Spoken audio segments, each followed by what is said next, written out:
10 લક્ષણી પર્વની અંદર આ છઠ્ઠો દિવસ ઉત્તમ સંયમ ધર્મની આરાધનાનો અવસર છે. 4 કસાયથી રહિત અને અસત્યથી રહિત 5 દિવસ ગયા. હવે શું કરવા જેવું છે? કમસે કમ વૃત્તિની મર્યાદા તો કરીએ. ક્રોધ, માન, માયાલોભથી રહિત અને અસત્ય ભાવથી રહિત હવે પોતાની પ્રણતિને સ્વભાવની સન્મુખ લઈ જવા માટે એક મર્યાદા કરવી પડશે. 144 ગાથામાં ટીકામાં શબ્દ આવી ગયો હશે, મતિ શ્રુત જ્ઞાનને મર્યાદામાં લાવીને શબ્દ હતો એવો. એમાં જો વાંચીએ આપણે, એ જ વાંચવું હોય તો 144 ગાથામાં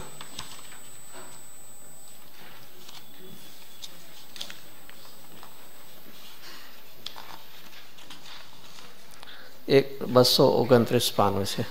229 પાનું. એમાં ટીકામાં બીજો પેરેગ્રાફ છે.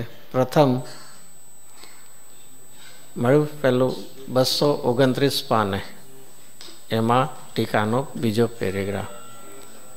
પ્રથમ કોઈને પ્રશ્ન થતો હોય કે પ્રથમ ધર્મ કરવા માટે પ્રથમ શું કરવું, તેનો અહીંયા અમૃતચંદ્રાચાર્ય દેવ ઉત્તર આપણને આપે. સમ્યક દર્શન પહેલાની ભૂમિકા માટે આપણને અહીંયા વાત કરે છે કે પ્રથમ શ્રુત જ્ઞાનના અવલંબનથી જ્ઞાન સ્વભાવ આત્માનો નિશ્ચય કરીને. મેળો શબ્દ 229 પાનું. प्रथम क्या करने योग कर्तव्य है? श्रुत ज्ञान. श्रुत ज्ञान माने द्रव्य श्रुत, जिनवाणी, उसका आलम्बन माने उनके अभ्यास से ये निमित्त बताया. पूर्व भूमिका में आत्महित के लिए जिनवाणी देशना लब्धि गुरुवाणी निमित्त है. उससे फल क्या लेना है कि शुभ राग से धर्म होता है, परद्रव्य की क्रिया से कुछ लाभ होता है. क्या निर्णय क्या करना है? जिनवाणी का अवलंबन लेने से भी ये निर्णय करना है कि परद्रव्य से लाभ नहीं होता है. हमको किसी को लगे तो फिर पढ़ना क्यों, स्वाध्याय क्यों करना? अरे जिनवाणी स्वयं बताती है. तीर्थंकर सर्वज्ञ परमात्मा स्वयं बताते हैं कि हमारा भी लक्ष्य छोड़ दे. तो गुरुदेव एना माटे शू कहता भगवाननी वाणी? 100 इंद्रोनी उपस्थित भगवाननी वाणी में शू आव्युं? अमे परमात्मा छे एम नक्की कर. नहीं, जीवन में आ एक बात है ने, क्या मळशे नहीं आवी बात. परमात्मा स्वयं ए कहे तमे अमने मानो, तमे अमारा भक्त बनो, तमे अमारा पराधीनता में धर्मना नामे बात है. एक स्वाधीनपणानी बात. परमात्मा पण एम के तमे पण अमारू लक्ष्य छोड़जो. गुरुदेवश्री एना माटे अष्टपाउड माथी पर दवाओ दो गई, स्व दवाओ सो गई, ये शब्द बहुत घणी वार आपने कहता. अने ए माटे गुरुदेवश्री पण एक बीजा भाईनु एक टूकू वाक्य लेता था, परथी खस स्वमा वस. ए टूकू तो परथी खस एटले शू? खावा पीवाथी थोड़ू छोड़वानुं नहीं तो सेनाथे शुं? जीवन में आवी एक स्वाधीनतानी बात तो क्यांक पण शुं थाय? पराधीनता में एवा अटवाई गया छे. एटली परद्रव्यमांथी सुख लेवानी वृत्ति छे आपणे, अने तेथी सुखनुं वेदन नहीं आकुरतानुं वेदन थई रह्युं छे. आ स्वाधीनतानो आखो मार्ग. तो भूमिका है तो श्रुत ज्ञाननु जिनवाणीनु अवलंबन हशे, गुरुवाणीनु श्रवण. भूमिकानो निषेध नहीं पण एमां अटकतो नहीं. तो प्रथम श्रुत ज्ञानना अवलंबनथी शुं निर्णय करवानो छे? ज्ञान स्वभाव आत्मानो निश्चय करीने. आ पहली भूमिका. 73 गाथामां पण आव्युं. शेनो पहलो निर्णय करवो छे? छू एक शुद्ध ममत्वहीन हूँ, ज्ञान दर्शन पूर्ण. एनो विषय ज्ञान स्वभावनो. प्रतिक्रमण में पण आपणे वांचीए छे ने, व्यवहार प्रतिक्रमण की व्याख्या शुं छे? વ્યવહાર પ્રતિક્રમણની વ્યાખ્યા. એમાં એક વાત એ આવે છે કે શુભ ભાવ જે છે એવા કે જેમાં અશુભ પરિણામોની નિવૃત્તિ થાય. આત્માના જ આશ્રયની વાત છે. વ્યવહારમાં પણ નિર્ણય શેનો કરવાનો? શુભ રાખથી લાભ થાય એ નિર્ણય નથી. પરિણામ શેના છે? શુભના પરિણામ. પણ શુભ પરિણામમાં પણ અશુભની નિવૃત્તિ થાય, પણ લાભ તો શુદ્ધતાથી થશે. આત્માના આશ્રય અવલંબને આત્માનું હિત થશે એવો પણ શેમાં નિર્ણય કરવો છે? નિશ્ચય તો છે જીવમાં એ આ શુભાશુભ ભાવથી રહિત થવું એ તો નિશ્ચયમાં નિર્ણય છે. વ્યવહારમાં પણ શું નિર્ણય હશે? કે આત્માના એવા વિશુદ્ધ પરિણામ જેમાં અશુભ પરિણામોની નિવૃત્તિ થાય છે. વ્યવહારના પ્રતિક્રમણના વિકલ્પ કેવા છે? શુભ રાગ. પણ શુભ રાગમાં પણ શુભ રાગ કરવાનો નિર્ણય હશે તો વ્યવહાર પણ નહીં કહેવાય. વ્યવહાર પ્રતિક્રમણ એ શુભ રાગ રૂપે. શુભ રાગમાં પણ એ કેવો નિર્ણય છે? જે પુસ્તક છે તેમાં સરસ વ્યાખ્યા શબ્દ જો લઈએ તો વધારે સરસ પડશે. દરરોજ વાંચી તો જઈએ છીએ પણ કંઈક ફરક શું પાડવો છે? વાંચી તો જઈએ દરરોજને, ઓલ્ટરનેટ દિવસે વાંચી લઈએ છીએ. જો એમાં પહેલું છે પોતાના શુભાશુભ કર્મનો આત્મનિંદાપૂર્વક ત્યાગ કરવાનો ભાવ. શું છે? ફરીથી આ ભાઈ એમનો લાગે આ વિષય બહુ કંઈક સંયમનું ને પૂર્ણપાયમાંથી આ ક્યાં બધું. જીવનમાં તત્વ ઘૂંટવું છે. જે અધિકાર હોય જ્યાંથી લઈએ, પણ એક બહુ સુંદર જો વ્યવહાર પ્રતિક્રમણની વ્યાખ્યા. પોતાના શુભાશુભ કર્મનો આત્મનિંદાપૂર્વક ત્યાગ. ફરીથી પહેલું કોનો ત્યાગ કરવો છે? અશુભ ભાવનો. આ તો વ્યवहार बात चाले से, व्यवहार की बात चलती है ना, व्यवहार प्रति इसमें तो अशुभ राग की निवृत्ति की भावना होती है ना, इसका त्याग की भावना होती है. व्यवहार में निश्चय की दोनों होती है. निश्चय में तो है अनेक प्रकार का शुभाशुभ कर्म, उससे आत्मा को जो निवृत्त आवे सो निश्चय प्रतिक्रमण है. अहिया व्यवहार के शुभ राग के विकल्प में भी अभिप्राय तो क्या है?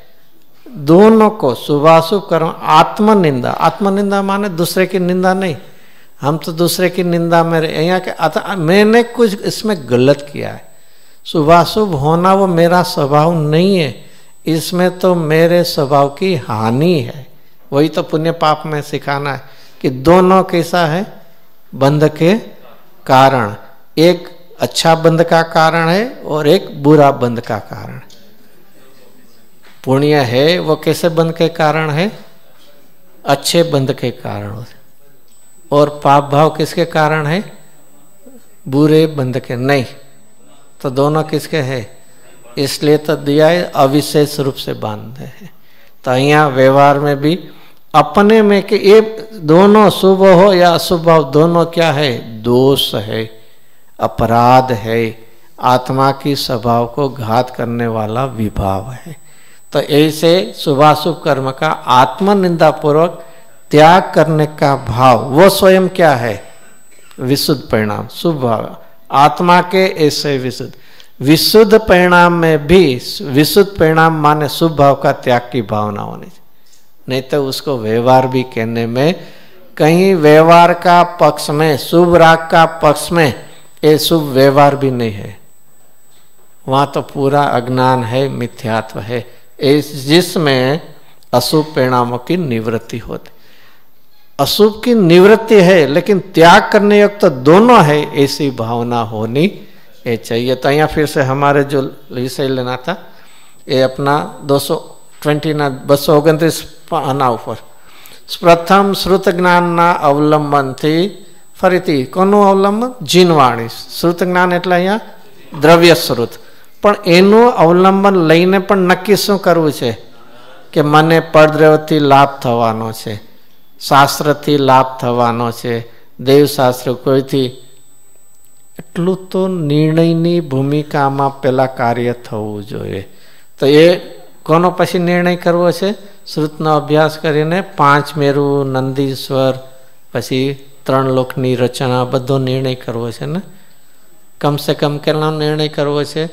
7 તત્વનો, 9 પદાર્થનો. શેનો નિર્ણય કરવો છે? ખાલી આત્માનો જ કરવો છે તો પછી બીજાનું વર્ણન કર્યું શું કામ? અરે ભાઈ, જે બીજાનું વર્ણન કર્યું છે એમાં તું અટકતો નહીં, એના માટે વર્ણન. બાકી અંત તો તને ક્યાં લઈ જવો છે? જેમ કોઈ ગણિતના દાખલામાં ભૂલ દેખાડીને અંતે ક્યાં લઈ જવો હોય, સાચો જવાબ શું છે ત્યાં લઈ જવો હોય, એમ તું જ્યાં તારું સુખ નથી, હિત નથી, કલ્યાણ નથી, ત્યાં અટક્યો છો તો એનાથી પાછો વળવા માટે. અને કેવો આત્માનો નિર્ણય પાછો? જ્ઞાન સભા. આ અહીંયા સુધી પહોંચવું પડશે તો શું કહેવાશે ને? હજી તો ભૂમિકા બંધાણી છે. શું છે હજી? પાસેરામાં પહેલી ફૂણી છે હજી તો. અને હજી અહીંયા સુધી પહોંચ્યા પહેલાં તો માની લઈ કે હું તો ઘણો અહીંયા સુધી પહોંચી જ્ઞાન સ્વભાવ આત્માનો નિર્ણય કરી. જેટલા માટે પ્રથમ, હવે પછી શું લેશે? પછી. હજી તો પ્રથમ કર્યું નથી ને ક્યાં સુધી પહોંચી ગયા છે આપણે? પછી સુધી પહોંચે એમને. પછી આત્માની પ્રગટ પ્રસિદ્ધિને માટે આનો અર્થ શું આવ્યો? આત્માની, સોરી, આ પુણ્યપાપ અધિકાર ચાલે છે, આ તો થોડુંક આની સાથે લઈને. પછી આત્માની પ્રગટ પ્રસિદ્ધિ ઇઝ ઇક્વલ ટુ આત્મા અનુભૂતિની, એમાં પ્રગટ, જે ટીકાનું નામ છે ને આત્મખ્યાતિ. આ એના માટે અમરચંદાસ કહે ઓલું તો હજી પરાલંબન પણ હતું, જીનવાણીનું હતું, એ વિકલ્પની ભૂમિકા હતી, પરલક્ષી ધારણા જ્ઞાન હતું. હવે તું સ્વાધીનપણે પ્રત્યક્ષ અનુભવ જ્ઞાન માટે પ્રયત્ન કરે. તો એ હવે એનું ફળ પહેલું ક્યાંથી લઈ આવ્યા? ભૂમિકામાં જ્ઞાન સ્વભાવ આત્માનો નિર્ણય. અને હવે જેવો જ્ઞાન સ્વભાવ આત્માનો અનુમાનમાં વિકલ્પાત્મક ભૂમિમાં નિર્ણય કર્યો, હવે એનો પ્રગટ અનુભવ માટે, પ્રગટ પ્રસિદ્ધિ માટે. કોની પ્રસિદ્ધિ માટે? અનાદિકાળથી કોની પ્રસિદ્ધિ થઈ રહી છે? કસાઈની, રાગની, બંધમાર્ગની, અશુદ્ધતાની. હવે કોની પ્રસિદ્ધિ કરવી છે? નિજ શુદ્ધાત્માની અનુભૂતિ. પ્રગટ પ્રસિદ્ધિ માટે હવે શું કરવું છે? કે પર પદાર્થની પ્રસિદ્ધિના કારણો જે ઇન્દ્રિય દ્વારા અને મન દ્વારા પ્રવૃત્તિ બુદ્ધિઓ, તે બધીને મર્યાદામાં લાવીને. આપણે ત્યાંથી શરૂ કર્યું હતું સંયમ એટલે. હજી તો ત્યાં હજી તો નહીં, વિસ્તાર કરે જ રાખે છે ને. 5 ઇન્દ્રિયના વિષયો બીજાને ખબર ન હોય તો ગોતીને કરે. એટલે તમે ત્યાં ફરવા નથી ગયા, ત્યાં તો અમે જઈ આવ્યા છે. શેની પ્રસિદ્ધિ કરી? શેનો વિસ્તાર કર્યો? અત્યંત હોશ જેમાં વર્તે છે ત્યાંથી વૃત્તિ પાછી નહીં વળે. હોય સામાન્ય પણ હોય ને, ઓલું ઉનાળો આવે એટલે નેચરલી તો હોલિડેમાં તો જવું જ જોઈએ ને. જીવનમાં જેની હોશ વર્તે છે, યાદ રાખવું, વૃત્તિ પાછી નહીં વળી શકે. જીવનમાં જગતની સાપેક્ષતામાં, લોક સંજ્ઞામાં એટલા અટક્યા છીએ. લોકો મારા વિશે શું વિચારે એનો ભય છે, પણ જ્ઞાનીના જ્ઞાનમાં હું મિથ્યાત્વ ભાવમાં પડ્યો છે એનો ખેદ નથી આવતો ક્યારે. તમે તો હજી શું ફરવાય નથી જતા, વર્ષમાં એકવાર ન જઈ શકો. આમ જાણે એનાથી શું થતું હોય? આપણને ઇન્ફિરિયર ફીલ કરવાની ભાવના કર. અરે મને ગુરુ વાણીમાં તું આત્મા છો એવો શબ્દ પણ કાને પડ્યો ને, એના જેવું મારું એ દિવસનું સદભાગ્ય નથી. એવી ભાવના હોય. મને આવી તત્વની વાત મને એક સાંભળવા મળે છે, એનાથી અધિક બીજા મને શું સદભાગ્ય જોઈએ? તો અહીંયા હવે આત્માની પ્રસિદ્ધિ કરવા માટે પ્રયત્ન કરજે. તો આચાર્યદેવ ઉપાય બતાવે છે. પહેલો ભૂમિકાનો, હવે પ્રસિદ્ધિનો સીધો અનુભવ માટે છેલ્લો પ્રયત્ન શું છે? કે પર પદાર્થની પ્રસિદ્ધિના કારણો કોણ છે? ઇન્દ્રિય અને મન. ફરીથી આવ્યું આજ જે પૂજામાં આપણે લીધું હતું, આજે ઇન્દ્રિયના વિષયોની વાત લીધી. એના દ્વારા ઇન્દ્રિયો આપણને કોની સાથે સંબંધ કરાવશે? પૂતગલ સાથે. એ પૂતગલ સ્થૂળ પૂતગલ સ્કંદ સાથે. તો એ ઇન્દ્રિયો અને મન દ્વારા શું છે? પર પદાર્થની પ્રસિદ્ધિ હતી. હવે તારે કોની કરવાની છે? આત્માની પ્રસિદ્ધિ કરવા. તો એવા મન દ્વારા પ્રવૃત્તિ બુદ્ધિઓ એટલે જ્ઞાનની પરિણતિઓ, તે બધીને હવે શું લાવી છે? મર્યાદામાં લાવી. એટલે ન્યાથી પાછી વાળવી છે. મર્યાદામાં લાવીને જે ઇન્દ્રિયો દ્વારા તારી પણતી પ્રવૃત્તિ રહી છે, બહિર્મુખતામાં જે તું જઈ રહ્યો છે ત્યાંથી હવે પણતીને એ પાછી વાળીને વિભાવેથી સ્તંભી સ્વરૂપ. આ આખી આપણને એ વિધિ દેખાડે અને વિધિ પહેલાની અને પછી મતિ જ્ઞાનને તત્વને આત્મસન્મ કહ્યું આવ્યું. મર્યાદામાં લાવીનો અર્થ કર્યો. એ મતિ જ્ઞાનને કોની સન્મુખ કર્યું? આત્માની. અને થોડીક છેલ્લી એક વાંચી લઈએ હજી. નાના પ્રકારના નય પક્ષોના આલમથી થતા અનેક વિકલ્પો વડે પછી શું છે? અનાકૃતતાને ઉત્પન્ન કરનારી આકૃતા લખ્યું છે. પ્રિન્ટિંગ મિસ્ટેક નહીં, પ્રૂફ રીડિંગ મિસ્ટેક એવું નથી લાગતું? ફરીથી તમે ઇન્દ્રિયો તરફમાં તો આકૃતા કહેતા હતા, હવે કોની વાત કરી છે? નહીંનું અમે તો વાત કરીએ. અમે નહીંથી શુદ્ધ નહીંની વાત કરીએ છીએ. એમાં તો આકૃતા ન હોય ને. વિકલ્પ હોય પણ આકૃતા તો ન હોય ને. બહુ જ વિચારવા જેવું છે. હજી તો સ્થૂળ તીવ્ર કસાઈના પરિણામોમાં પણ ખેદ નથી થતો. અને અહીંયા આચાર્ય કહે છે નહીં પક્ષ. નહીં પક્ષમાં પણ શું લેવું? આ બધી જ વાત આવીને આખી આચાર્ય દેવે ટોચની વાત છેલ્લે કરી દીધી જ કરતા કરવા દીધા. જે શરૂઆતમાં આશ્રવથી વાત કરી હતી એને હવે કે એ આશ્રવ નહીં પક્ષનો હશે તો પણ તને આકૃતા ઉત્પન્ન થશે. જે અહીંયા આપણને પુણ્ય પાપ અધિકારમાં અત્યારના જે કળશ ચાલે ગુરુદેવસિંહ કળશમાં તો બહુ જ વિસ્તાર લઈને વાત આપણને કરી કે માંડ માંડ અમે પાપને છોડીને શેમાં આવ્યા હતા? પુણ્યમાં. હવે તમે એનો નિષેધ કરો. અમે ન રહ્યા, ઘરના ન રહ્યા. આચાર્ય કહે છે એવું નથી, ચિંતા ન કર. અમે એનો નિષેધ કર્યો છે તો જ્ઞાનમાં રમતું જ્ઞાન એ શરણ મળશે તને. આવ્યો હતા બે શબ્દ. જ્ઞાયક ભગવાન આત્મામાં રમતું એ જ્ઞાન, આનંદમય જ્ઞાન. રમત એટલે શું? ને રમતું આનંદ સહિતની ક્રીડાની વાત છે. એવું જ્ઞાન ત્યાં શરણભૂત છે. પુણ્ય પાપને છોડીશ એનાથી નિવૃત્તિ થશે, નિષ્કર્મ અવસ્થા થશે તો સંવર નિજાની પ્રાપ્તિ થશે. ચિંતા ન કર, અશરણ નહીં થતું. અહીંયા એમ અહીંયા કોનું ચડાવે છે કે અનેક પ્રકારના નય પક્ષો. અનેક પ્રકારમાં કોણ લેશું? નાના એટલે અનેક. નાનાનો અર્થ થાય હિન્દીમાં યાદ થાય ને નાના પ્રકાર કે અને અનેક. અનેક એટલે બે પ્રકારના વ્યવહાર નહીં સંબંધીના વિકલ્પો, નિશ્ચય નહીં શુદ્ધ નહીં સંબંધીના વિકલ્પો. આ એના આલંબનથી થતા કેટલા થાય છે? અનેક વિકલ્પો. નય પક્ષમાં વિકલ્પ જ છે. અને ગુરુદેવસિંહના શબ્દોમાં કહીએ એ વિકલ્પ કયો છે? એમાં કેટલી આકૃતા અથવા કયો કસાય છે? નય પક્ષ સહિત કયો કસાય છે? મંદ કસાય છે. મંદ કસાય છે ને. નહીં શુદ્ધ નહીંના વિશે હું જ્ઞાયક છું, પરમાત્મા છું, ધ્રુવ છું, ચૈતન્ય છું. એમાં કયો કસાય હોય? મંદ હોય ને. તીવ્ર કસાય તો પાપના વિષયોમાં હોય ને. એગ્રી, પણ કસાય કેવો? તારતમ્યતા એની મંદ છે ને. એનો લાભ થાય એની વાત નથી, પણ કસાય તો મંદ હશે કે નહીં? એટલું તો એગ્રી તો કરવું પડશે ને. હા, એ ક્યારે પણ યાદ નથી આવતું. અનંતાનુબંધી કસાય છે. શું છે? મિથ્યા નહીં પક્ષની વાત છે. ખાલી નહીં સંબંધીના વિકલ્પ નથી, ચારિત્રની દોષની વાત નથી.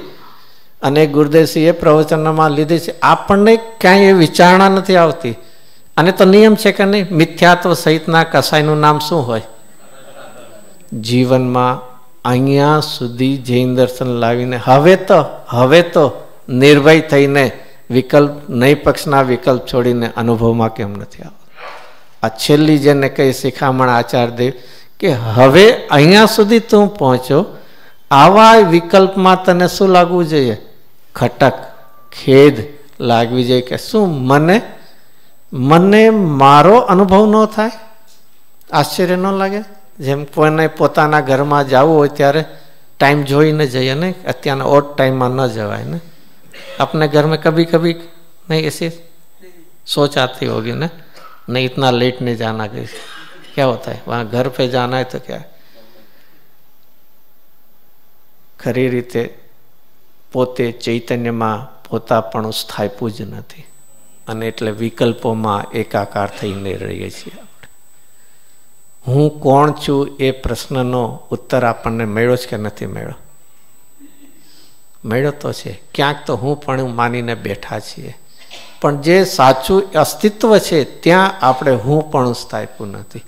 ક્યાંય ને ક્યાંય પડદ્રયોમાં, વિભાવોમાં હું પણ સ્થાપીને બેઠા છીએ, અને તેથી ચૈતન્ય સ્વરૂપ ભગવાન આત્મા તરફની વૃત્તિ એને ભયવાન લાગે. આ છૂટી ગયું છે તો ઓલું જેમ કે ને આ શંકા શંકારે અહીંયા ન મળ્યું તો મળ્યું તો એ બધું વયું જશે. કે અહીંયા તો નાના પ્રકારના નય પક્ષના આલમથી થતા અનેક વિકલ્પો વડે આકુરતાને ઉત્પન્ન કરનારી શ્રુત જ્ઞાનની બુદ્ધિઓને આ નય પક્ષ સંબંધીના જે છે તેને બધાની વાત કરે, એને પણ મર્યાદામાં લાવી. જો મતિ જ્ઞાનને તો લાવ્યા ઇન્દ્રિયને મનનું છોડીને, હવે શ્રુત જ્ઞાનને માટે શું કર્યું? નય પક્ષના પણ વિકલ્પોથી મર્યાદા, અને ત્યારે પછી એને અનુભવ એ થાય છે. તો અહીંયા આપણે સંયમનો દિવસ છે, એના ઉપરથી હજી તો સંયમના દિવસોમાં શું થાય છે? એક વૃત્તિની બાહ્યની પાપથી મર્યાદામાં લાવવું ખેદ લાગે છે ને. ખટક આમ 5 દી પૂરા થઈ જાય તો હા કંઈક બીજું શરૂ તો થાય, એટલે માંડ માંડ આટલા પૂરા કરશું. બહારનું બધું જીવનમાં આવી પ્રમાદની વૃત્તિથી ક્યારે આત્મા તો નહીં જ મળે આપણને. સંયમ છે એમ થવું છે, ઓહો મારી વૃત્તિની મર્યાદા કરું છું તો દૂર ભટકશે તો નહીં, અને જેટલી વૃત્તિ દૂર ભટકશે એટલી અંતરમાં લાવવાનો બહુ તીવ્ર પુરુષાર્થ કરવો પડશે. પૂજ્ય બેનસી તો એના માટે એક શબ્દ વાપરતા હતા, દ્રષ્ટાંત રૂપે અને સિદ્ધાંત રૂપે પણ. ક્યારેક જીન મંદિરના દર્શનની ભાવના થઈ હોય અને જ્યાં મંદિર બંધ હોય આડો અડો જતો નહીં, ટેલ મારજે. हिंदी में पता नहीं क्या शब्द है, गुजराती में बोलते उसके आस अगल बगल ही रहना. हम जिन मंदिर को दर्शन को गए, जिन मंदिर बंद था तो कहीं दूर मत जाना, वहीं के आसपास में रहना. जिन मंदिर का दरवाजा खुलेगा हमने जिनेन्द्र देव का दर्शन हो जाएगा. ऐसे ही तो પોતાની ચૈતન્યની દૂર ક્યારેય પણથી લઈ જતો નહીં.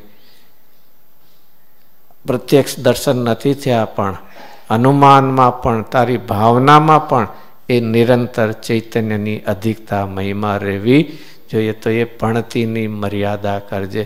બાકી ઇન્દ્રિયના વિષયોને તો ગોતવા જવું પડે એવું છે. કઈ જ પ્રકારના પેડા છે, એમાં અત્યારના ભોગ પ્રધાન જીવન થઈ ગયું છે. જે પહેલાં કંઈક મર્યાદા હતી એ નથી, અને એને આપણે પ્રગતિ માનીએ છીએ.